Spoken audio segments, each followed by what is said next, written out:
very interesting, very enlightening. No, Chinese contribution to the cataloging of the books, no?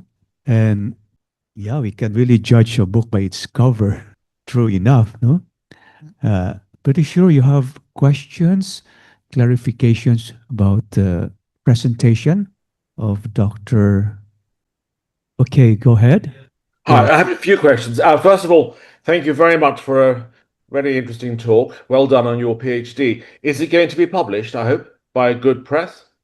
Are you working on that? Yes, I'm working on it. Yeah. Brilliant. I will very much look forward to seeing a top academic press publish that in the next year or two. Just a few questions. Do you have any idea how people like Bodleian, Selden, etc., came to actually acquire the books which they then gave to the Bodleian? Well, I haven't actually looked at this at this part too much, but as far as I understand it, they got most of their books through English merchants. I'm just curious to know whether the merchants were instructed actually to acquire books for British libraries, or was this something which merchants just did of their own bat and then came home and donated them? I'm curious to know whether there was actually in your company policy to try and actually get hold of Chinese books or not. That is an interesting question, and it would be interesting to look into that. I mean, I do know that this Thurston collection was actually collected by this man William Thurston, who was a London merchant. Right. I don't know too much about him actually, and I don't even know if he was an East India Company merchant, but I do know that he collected Chinese books for fun, I guess, or out of interest. And then when he died, he bequeathed them to the Bodleian. But it is true that I haven't actually looked into this question of how they actually acquired the books themselves. That's perhaps. And just two other questions. Sorry, I won't monopolize you. The other is just out of interest. Why were the books moved from the Bodleian to the British Library? Why did the Bod give them up? Well, that's a good question. Yeah, I don't really know. I mean, okay, sorry, unfair. I was just curious. I just can't imagine why a library would give up an important collection to a rival library. And then my final question, just in your research, did you find out anything about at least two Chinese I know of who came back with the Chinese embassy in 1794? Two of them I know were part of the Staunton household. One a boy called, I don't know how to pronounce it, Ah Hui or something, and an older man called Wu Ya Cheng. Did you come across them at all in your research? No, I can't say that I have. I have only focused on those 13 individuals that I looked at. Or that I showed at the beginning, but I could look through my notes if you want. But I'll send you their names, and then there's quite a nice portrait of the boy. There's a family portrait of the Stauntons, mother and son, and he was brought back as the companion, so the English boy could learn Chinese, and there's quite a nice portrait of him. And I'm just curious what became of them. And there was an older man who came back as well ready to teach young Staunton Chinese. And so there were these two Chinese also living in London in the late 1790s. And I was just curious if they did anything beyond work with the Stauntons. Yeah, and I can look through my notes. It doesn't ring a bell, but there might be something I forgot. Brilliant. Thank you so much. Thank you. Thank you, Glenn, for the questions. Any questions from Terry Minard? Yes, come in.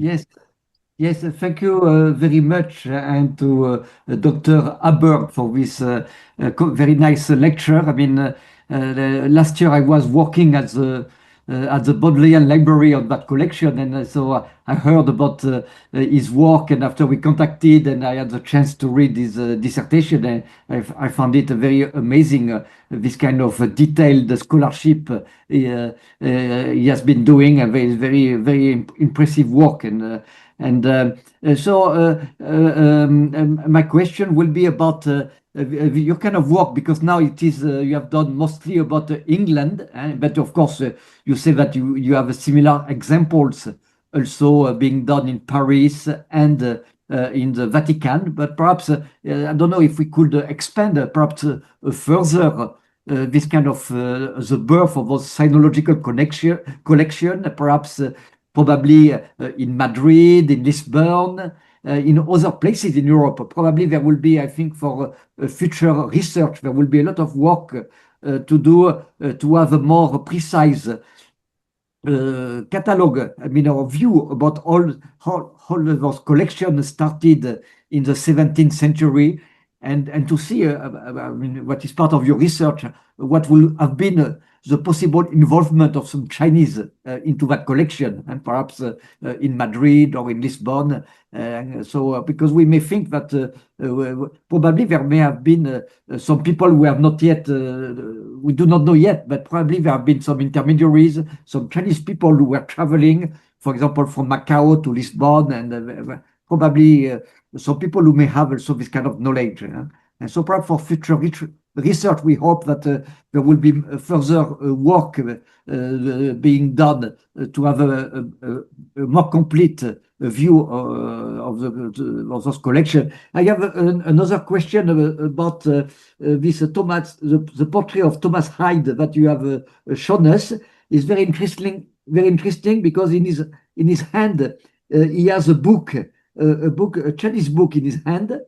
And so I don't know if you have identified the book which is in the hand of Thomas Hyde, because that reminds me, for example, we have a very famous portrait of Prospero in Torchetta when he came back to Sicily. And so we have two portraits, one in Palermo, in one in Piazza Armerina. And so we have in the hand of in Torchetta, we have the book that he had published. So I don't know, do you have also identification about this book? Thank you. I take it that you mean the little scroll or roll he's holding in his hands now on screen, or in his right hand. Yes. No, I haven't been able to identify this, and I forget the name of the historian who has actually looked at this. It might be William Poole who has done this as well, and I'm not even sure that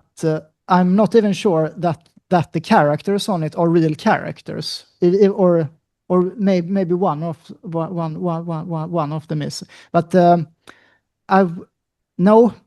No, so I haven't identified it, but I can look up that article where someone has mentioned it, if I can find it, if you're interested.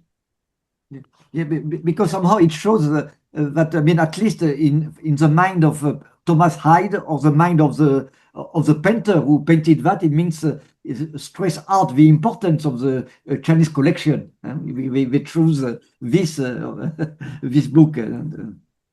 Yes, it's definitely a statement from the artist, and likely from Hyde himself, that he wanted to really stress that I'm a sinologist of note in Europe. So it's obvious that he thought of himself as such. So yeah, it's an interesting detail, definitely, and I will look into this. Article where someone writes about it. Thank you. And as for your previous comment about the other collections in Europe, yes, definitely, this is something that I would like to expand upon in the future. I've been very curious about looking more into the Vatican library catalogue from 1685, and also, if I can find them again, and also carried out by Arcadio Wang and Lucio Wu in later in the 18th century, because it is known that Arcadio Huang was very instrumental in creating the first catalogue in the Royal Library in Paris, and there is research about that. And as for Lucio Wu, as far as I'm aware, I don't think anybody has looked into his into his work in the Vatican Library in around 1758, when he was reportedly in charge of the Chinese books there. But I've only ever seen this in one source, where this one traveler who mentions it. So it would be really interesting to see if he also carried out some bibliographic work at that time. But as of now, I don't actually know. But it would be interesting to look at. And because yourself, you are from Sweden, do you have any idea about the collection of Chinese books in Sweden? The first collection, when did it start? Well, frustratingly enough, if we jump back a little bit to the beginning, like one of the 13 travelers,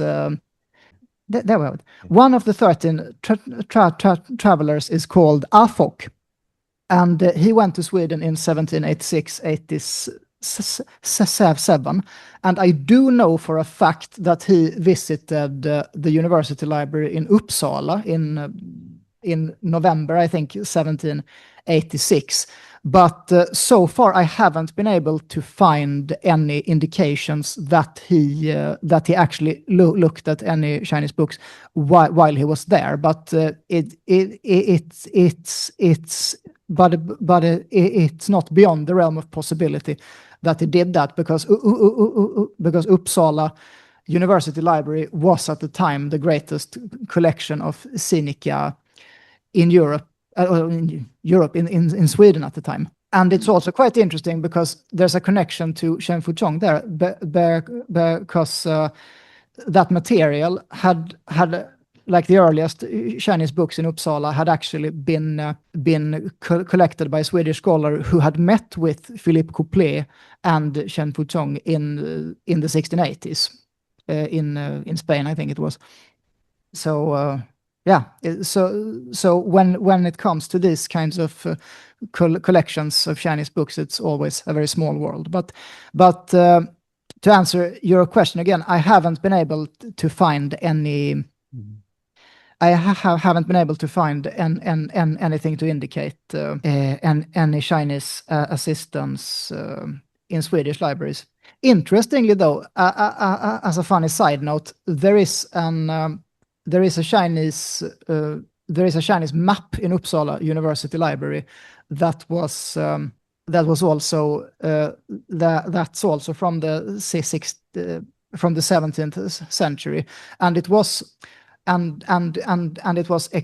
examined by a Japanese engineer who visited Uppsala in the late 19th century. So it's actually quite interesting to see how this tradition of just seeking the assistance of a chance traveler continued well into the late 19th century in some countries. Thank you, Thierry. Anyone who would like to ask questions? Thank you, Mr. Mann. And it's very interesting and very specific for me, because this is totally new from my aspect. And I'm interested that from the from a wider perspective, that about the European sinology and the Chinese sinology. How do you compare the development? Like how does the Chinese see Chinese history, and how the European people see the Chinese history? Maybe you can you have a brief comparison in your perspective?